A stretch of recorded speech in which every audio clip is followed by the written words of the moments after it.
Genshin Impact is one of the most successful gacha game right now. However, as the name implies, a gacha game often involves gacha. By spending premium currency, in this case Primogem, which is often obtained by spending real money, although the game do often give them away as well, you can do what we call pull on the banner, which is basically saying have a chance to obtain the brand new characters, whoever is the current features characters on that corresponding banner. As premium currency is very limited, it is very important for people to make a decision on which characters do they really care about and which character do they really want, and therefore which banner do they really want to pull on. Now, of course, the meta is what this channel is generally focused around, talking about if this character is really good, if you'd be looking for character strength. But of course, that's not the only factor that people care about when it comes down to pulling for brand new characters. Everybody has it differently. So in today's video, I'm actually going to be going through what my definition is when it comes down to pulling for new characters. And yeah, even though I'm a meta focused person, as it turned out, meta is not necessarily the only thing I care about. So I'm gonna go through every single characters in the game and talk about if I would have pulled for them if I was like a free to play or low spender. And as always, just before we get to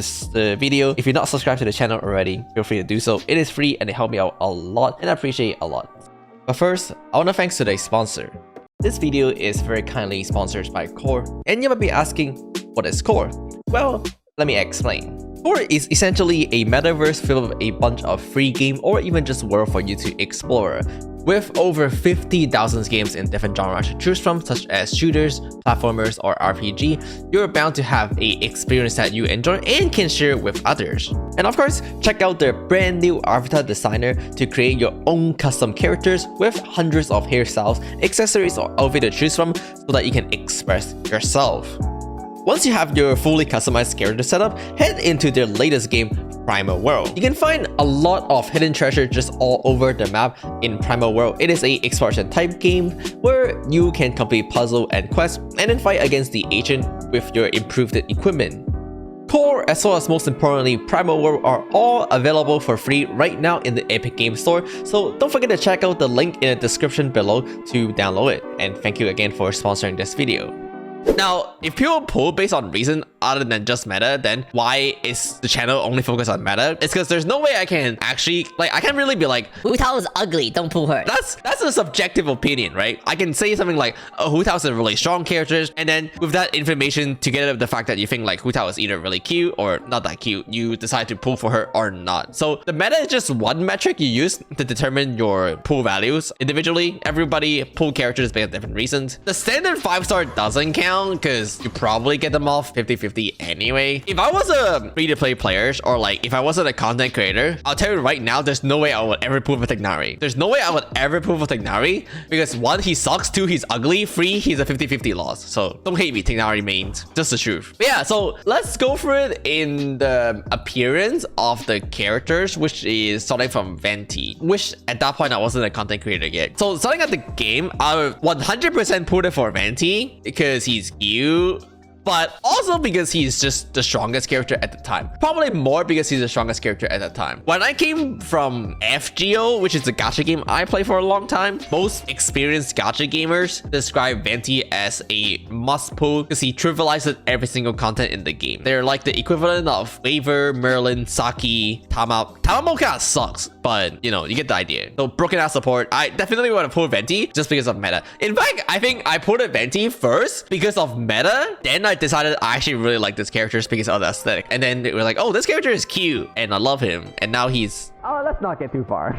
Oh, by the way, my first 5-star was actually Mona. You can see my Mona joined the party on September 30 and then Venti joined on October 4. I lost my first 50-50 to Mona and I fucking hate this bitch. At the beginning of the game, there are so many like clickbait video with Mona one-shotting, which led to so many people, including me, be like, wait, Mona is so OP because there's so many Mona one-shot at the beginning of Genshin Impact. So I started building Mona and I've wasted all my resources. And that's one of the reasons why I started content creating, because I'm like, all these motherfuckers on YouTube doesn't actually make the characters representative. So that's one of the reasons why I started content creating. It's because I got debated and I built Mona as my first characters, and let's say it was not a good idea because it was just like one-shot meme. Klee, I put in this character during one of her rerun. You can see the pull date. This is definitely the characters I would never ever pull, even though I agree that Klee is one of the more adorable characters. Like, Chi-Chi is unironically not that adorable compared to like Klee. But yeah, Klee is adorable enough that I would consider pulling for her, but her shrink is definitely a turnoff. Child. Okay. Child's an interesting one. I pulled it for Child before I became a content creator on November when the game first came out because he was cool. I saw that switching form thing with his elemental skills, and this is back when the days when nobody like know how to build team. So like nobody would be like, oh, pull for Child, let's make a figure crafting video about what Child team comm is. No, nobody ever did that. So I just pulled the characters based on, because I can't believe I'm saying this, but I actually pulled the character because they look cool. And that's one of the reasons why I also started content creating, is because nobody know how to play Child, and then I just yoincraft the Child TC. Because when Child first came out, he was the biggest controversial character to be like, this character sucks, he's the main DPS that doesn't work or something like that. And because I had Child, I'm like, how do I make him work? So I yoincrafted. A lot of people might remember this from my early days if you're here at that time, Firework Child, which is with beta officials, and that was one of his first comm that will actually work. So that's one of the reasons why I yoincrafted, because like, well, everyone say this character sucks, but I want to play this character, so I figured out how to play him. And then of course we moved on to National, which is the strongest team in the game now. So if I look back at it now, I think I would 100% pull for Chao. I think Chao is a character I would pull for just based off international team, because I really enjoy how high skill stealing it is. I enjoy the skill expression level of international, and I'll definitely pull for Chao based on that. But yeah, back in the days I pulled a Chao just because he's cool. Here's an interesting one. Totally another character I would pull based on aesthetics instead of meta string. Okay, I definitely would not pull his characters based off meta because he's lame to play, okay? He's lame to play. Zhongli is a lame character to play, but his aesthetic is definitely the best in the game because What's Manta's wine? Tastes the same. And because I studied it like traditional Chinese when I was in school, right? When I was like still over in Asia, when I grew up and I studied like traditional Chinese. Like you guys might remember last time when I streamed it with Ying on stream, we were going through like old Chinese poem, and that's the reason why I know them, is because I studied them in school. Okay, Albedo. This is 100% the characters I would never pull for. I will tell you right now, this is 100% the characters I would never pull for. He just sucks. He's boring. He sucks. His personality isn't quite interesting to me. So you can see like at this point, like we kind of illustrated that even for a person like me, between personality and meta, there's definitely like some factors between each other. Like I put this character because he's strong. I put this character because his skin is cool. I put it Zhongli because his aesthetic is cool. So between these three characters, I would have considered pulling for them at least for a different reason. And then this one is like, this character I never pull for. 1 point into Mandarin, 2 points Cantonese, 1 point English, 0 points Japanese, 1 point Weeb. Okay, at least I promise you I'm at least 2 point in English. I promise you I'm at least 2 point in English. Moving on to Ganyu. I probably would have pulled it for its characters just because she is quite strong in Free's team. I guess her aesthetic is pretty good, so that's probably would have been a contributing factor. But I probably would have cared the meta more, especially since I'm a archer kind of guy when it comes down to video games. Okay, Xiao. When Xiao first got released, I also pulled it for this characters just because of Kirito voice actor. I got debated by Kirito voice actors and I pulled it for him. Looking back, this is one of the characters that I would regret the most. This is definitely a character I would regret pulling on, and I wish we know better. Like I pulled it for Xiao based off his voice actor of Kirito, and between everything about him, his play styles, his meta string, his design, his height, this is definitely the character I would regret for. This is 100% the character I would regret pulling for, and I really wish someone would tell me it's not worth pulling for at the time. Hu Tao. Okay, Hu Tao was a character I put it because of her voice actor, her Japanese voice actor to be exact, and that's like the pure reason. And I guess she has that personality as well from Konosuba, so I would have put it for this characters based off aesthetic alone. But I think with how strong she is and her playstyles being animation cancel heavy, which again I like because I like skill expressive characters, I would say Hu Tao was 100% the characters I would consider swiping for even. I don't really play Hu Tao that much. I still play Hu Tao nowadays, so I don't regret Hu Tao at all, but she's definitely like characters I most likely would have pulled it for, even just for the personality. It's something I would probably not force myself to pull for if she wasn't strong, but she was strong. So if you guys were here when I first debuted it on Twitch, by the way, if you're not following my Twitch and you're watching this YouTube video, check out my Twitch. I stream most days on Twitch. But if you guys were here when I first started streaming, you would have known about the Eula incident. Eula was the first character I made emo for on Twitch because that was the time I started streaming and I liked it Eula. I liked it Eula. Not the sneeze thing. Most people simmed it over the sneeze thing. I liked it Eula for two major reasons. One is that she is a Claymore character that reassemble Riven, which is my main in League of Legends. Two is because she has blue hair and I liked that part. And it's like Susei from Hololive. I still like her hair, I still like her looks, and I still like her Claymore, and I still like her move. And I like her inferior her kid. Like I like the way she go Bankai on her kid, which is really funny. You guys remember when I first started playing Eula, I would scream Bankai every time I burst. But yeah, so I would have put a Eula probably because of those reasons, and then I would have played her, and then I would regret it because she sucked ass to play. Kazuha. I mean, this character is broken. There's like no question. This character is like broken. There's no question. Okay, here's where it gets interesting, I think. Ayaka is probably a character I wouldn't have pulled for at first, and I would consider it during her rerun. Back then, when I was playing other gacha game as like a low spender, so free to play, what I would do is I would do something called not building pity, but tossing primo. Essentially, what you do is you just click once on the banner. If you get it, great. Good job. If you don't get it, whatever, move on. Like, it is whatever. Ayaka is probably a whatever character for me. Like, as in, if I get her, cool.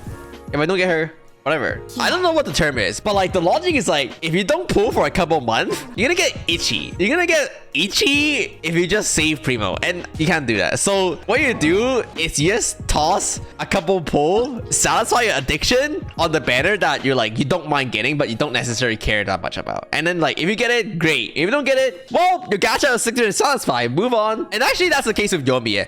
Yoimiya, I would still say that now, but Yoimiya personality is definitely one of the better ones, especially with her voice actor being Rin Tosaka. Although I'm not a Rin Tosaka sim. I wouldn't say I hate her, but I just don't really care. I actually don't care about Rin Tosaka at all. Chat, you guys know who I simmed it for in Fate? Okay, I feel like I can't... You guys know who I simmed it for in Fate? I was talking to Ying about this yesterday when I was in San Fran. There's a correlation for all the characters I like. There's a correlation for the characters I like. Yoimiya is cute enough for me to get her, to care about her if I do get her, but I also don't care. So it's one of those like toss primo, satisfy gacha addiction, move on characters. Raiden and Shogun. I think Raiden is weird. When she came out, I definitely didn't think she was strong. Those who knows. I mean, I did underrate her when she first came out, probably. But she's still not as strong as most people think. Like Broken OP, Elemental Burst Skill, everything. I actually don't really know what I would have done with this characters. If I look at it now, I probably wouldn't have pulled it for Raiden based off meta strength. Not over international, because international is 2 gigashot. Maybe during the rerun if I have primo, but I don't think I would put it for Raiden when she was first released. Kogumi is interesting. This is definitely a character I probably wouldn't pull for. Not necessarily because she's bad or anything like that, but because Kogumi is a character where I would toss a few primo at to satisfy my gacha addiction. If I was spare primo and I know there's no banner that I like, then I would probably prefer to pull for Kokomi because I have spare primo anyway. Other than that, I wouldn't pull for Kokomi because I just don't think she's enough to justify pulling over for me personally. Okay, Arataki Ito. There's no way I'll pull this character. This is 100% a character I would have not pulled if I was free to play at this point of the game. He's not strong and he's Geo. This is one of the easiest skip I would ever have in my entire life. Shanha, I actually think Shanha would have been an easy skip even though I play Ayaka and Ganyu, because I don't think Shanha is primo value-wise worth it over Rosaria. It's definitely easy skip. Luxury characters, if I was free to play. If you have Constellation or other stuff, different, sorry. But if I was free to play, easy skip. Yamiko? Okay, Yamiko is a character that I wouldn't have pulled for if I was free to play in terms of meta strength, no matter what. But the eyes, ears, and tails, and tell me otherwise. I don't know, skip. I'm looking at this character right now, definitely a skip. Yelan. I mean, Yelan is such a strong character that I would have pulled off meta, because Xingqiu's Yelan combo is just ridiculous. Like, I actually don't care about Yelan personality at all. I actually, like, now I look at it, I don't care at all. Like this, I care. This I kind of care. This I kind of care. This I care.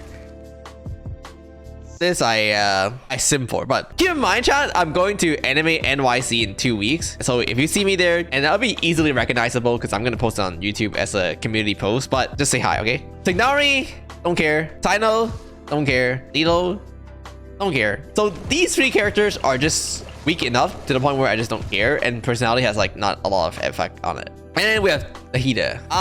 Yeah, this character is broken, so no question here. I mean, her looks and other things are a little... I would like to say this is one of the cases where I would actively avoid the pull for because of the looks. If Nahida wasn't broken, I might have not pulled for her even if she was really good. You guys know what I mean? Man, this children character, no lollies. But yeah, that's all the 5-star. So I don't know if that's like what you guys were expecting. Like if I was not a content creator, most of these characters I wouldn't pull for. But that's to be expected because I'm a medic player, right? And I think there are definitely people who are like that. Maybe even most of you, because you guys are like, that's why you guys are here, because you guys are like similar mindset. I definitely have talked to a lot of people and know a lot of people who like only pull purely because of meta. I think most of my close friends are definitely more meta orientated as well. So yeah, now do a C6 tier list. I don't know anything about C6. I'm too free to play. That's pretty much it. I think it's a cool video to make, give you guys some insight about how I would have went to make my pull decision. If I was a content creator, maybe you can apply it one way to or the other to yourself, or you can think about for yourself like what criteria are you pulling under? How important is meta to you? Is it like again 80-20 ratio like me, 70-30, 60-40 maybe? I think it's an interesting topic to think about because then it helps you get a better picture of what characters you pull for. But that's pretty much it, YouTube Frog. That being said, with refresh because it's 1 a.m. we have daylight saving. Okay, with that being said, thank you for watching as always. Don't forget to like, comment, and subscribe. You guys know how it is. It helps the YouTube algorithm. And I'll see you guys next time.